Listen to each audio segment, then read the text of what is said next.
భక్తి, సాంప్రదాయం, ఆధ్యాత్మిక వైభవం అన్నీ ఒకే చోట కలిసే అపూర్వ దృశ్యం లాంటి భద్రాచల సీతారాముల కళ్యాణమే.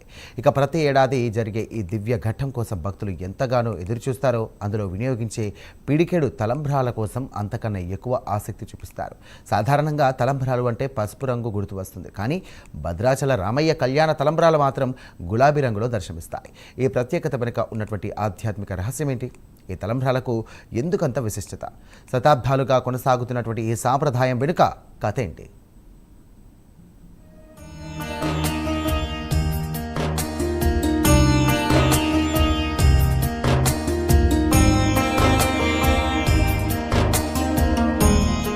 దక్షిణ అయోధ్యగా పేరొందిన భద్రాచలం శ్రీ సీతారామచంద్రస్వామివారి దేవస్థానంలో రామయ్య కళ్యాణ ఘడియలు సమీపిస్తున్నాయి. చైత్రశుద్ధ నవమి నాడు జరిగే ఈ కళ్యాణాన్ని ప్రత్యక్షంగా వీక్షించేందుకు ప్రపంచవ్యాప్తంగా కోట్లాది మంది భక్తులు 1000 కన్నులతో ఎదురుచూస్తున్నారు. సీతారాముల కళ్యాణంలో వినియోగించే తలంబ్రాలను సొంతం చేసుకోవాలని భక్తులు తహతహలాడుతుంటారు. పిడికెడు తలంబ్రాలు దొరికితే కొండంత పుణ్యం లభించినట్లుగా భావిస్తూ భక్తులు ఆనందపడుతూ ఉంటారు. అయితే ఈ తలంబ్రాలకు ఉన్న విశిష్టత మరింత ప్రత్యేకం. సీతారాముల కళ్యాణంలో వినియోగించిన తలంబ్రాలను ఇంటికి తీసుకువెళ్లి వివాహాలు, శుభకార్యాల్లో ఉపయోగించడం ఆనవాయితీగా మారింది. రామయ్య కళ్యాణ అక్షితలు తమ తలపై పడితే చాలని జీవితమే ధన్యమైందని భక్తులు నమ్ముతారు. తిరుమలలో లడ్డూకు ఎంత ప్రాధాన్యం ఉంటుందో భద్రాచలంలో ఈ అక్షింతలకు అంతే గౌరవం ఉంది. ఈ తలంబ్రాలు ఇంట్లో ఉంటే సకల శుభాలు కలుగుతాయని భక్తుల ప్రగాఢ విశ్వాసం.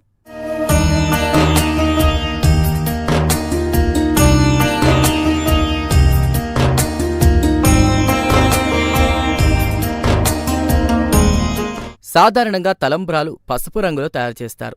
బియ్యంలో పసుపు కలిపి తయారు చేయడం సంప్రదాయం. కానీ భద్రాచలం సీతారాముల కళ్యాణంలో మాత్రం తలంబ్రాలు గులాబీ రంగులో కనిపిస్తాయి. పరిమళ సుగంధ ద్రవ్యాలు, గులాల్, అత్తరు, పసుపు, కుంకుమ వంటి పదార్థాలను బియ్యంలో కలిపి ప్రత్యేక పద్ధతిలో తయారు చేస్తారు.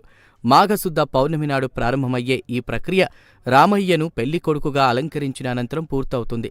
అందుకే ప్రపంచంలో ఎక్కడా లేని విధంగా ఇక్కడి తలంబ్రాలు ప్రత్యేక గుర్తింపు పొందాయి. ఈ తలంబ్రాల కోసం భక్తులు ఎంతో ఆసక్తిగా ఎదురుచూస్తూ ఉంటారు. భద్రాచలం రావడానికి వీలు కుదరకపోయినా దేవస్థానం పోస్టు, కొరియర్ల సేవల ద్వారా తలంబ్రాలను భక్తుల ఇళ్లకే పంపిస్తుంది. దీంతో ప్రపంచం నలుమూలలా ఉండే భక్తులు కూడా ఈ దివ్య అక్షింతలను పొందే అవకాశం కలుగుతోంది. భద్రాచల క్షేత్రంలో శ్రీ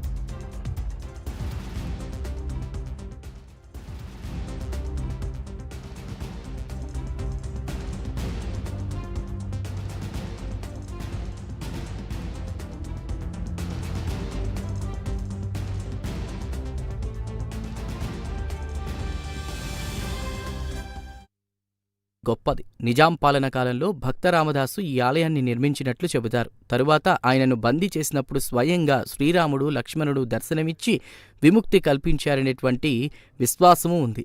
ఇక అప్పటి నుండి నేటి వరకు ప్రభుత్వ లాంఛనాలతో రామయ్య కళ్యాణానికి పట్టు వస్త్రాలు, ముత్యాల తలంబ్రాలు సమర్పించడం ఆనవాయితీగా కొనసాగుతోంది. 4 దశాబ్దాలుగా కొనసాగుతున్న ఈ సాంప్రదాయం భక్తి పరంపరను మరింత బలపరుస్తోంది.